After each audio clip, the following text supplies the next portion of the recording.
इंसानों से पहले भी कायनात मौजूद थी।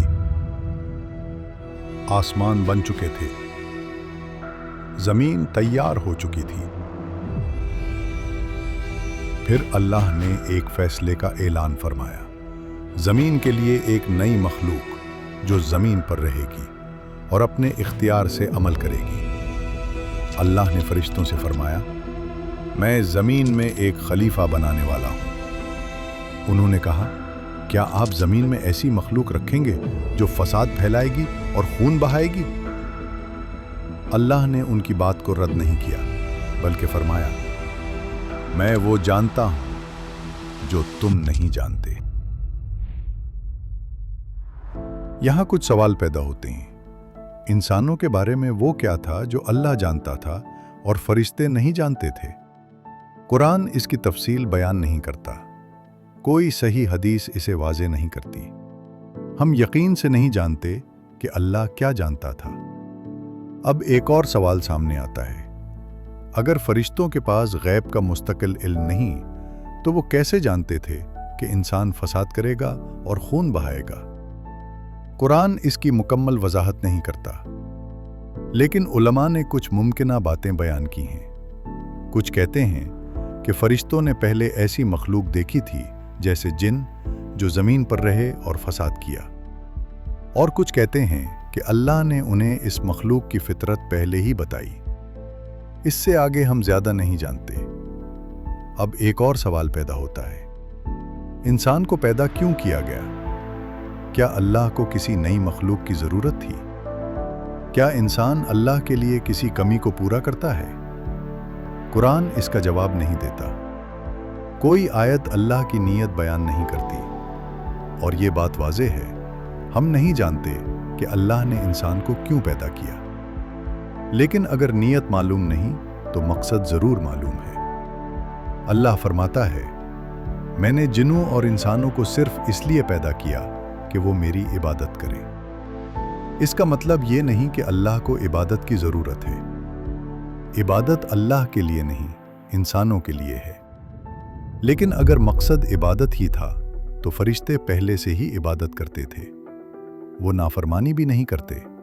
जिन भी मौजूद थे, वो इबादत भी करते थे और उनके पास इख्तियार भी था। तो फिर इंसान क्यों? फरिश्ते जिस्मानी दुनिया में नहीं रहते और जिन ज़मीन पर होते हुए भी इसके जिम्मेदार नहीं बनाए गए। अल्लाह ने फरिश्तों को खलीफा नहीं बनाया। अल्लाह ने जिन्नों को खलीफा नहीं बनाया। अल्लाह ने इंसानों को खलीफा बनाया। इंसानों को कुछ मुख्तलिफ दिया गया। सिर्फ इबादत नहीं, सिर्फ इख्तियार नहीं, बल्कि सीखने की सलाहियत, तामीर की सलाहियत और दुनिया को बदलने की ताकत। इब्तिदा ही से अल्लाह ने आदम अलैहिस्सलाम को इल्म सिखाया और इसी इल्म के ज़रिए इंसान दुनिया को बदलता आया है, भलाई के लिए भी और तबाही के लिए भी।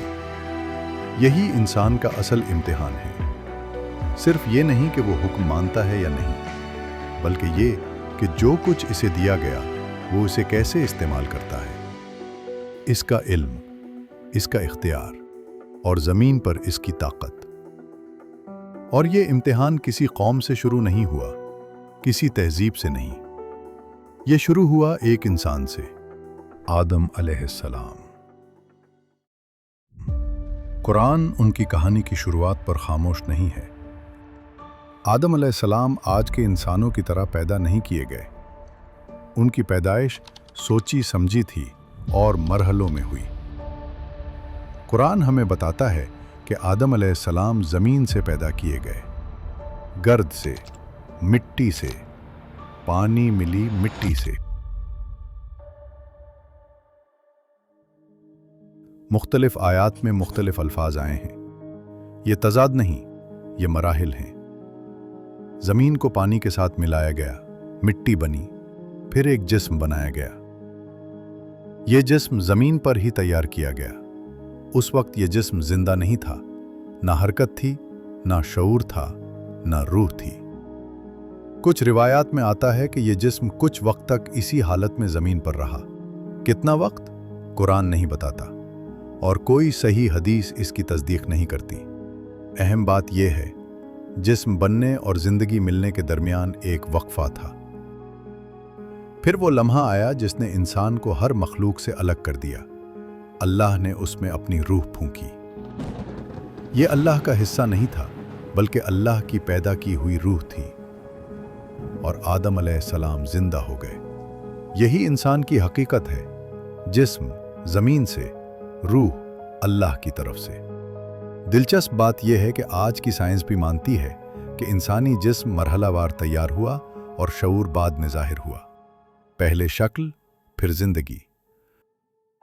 जिंदगी मिलने के बाद अल्लाह ने आदम अलैहिस्सलाम को इल्म अता किया।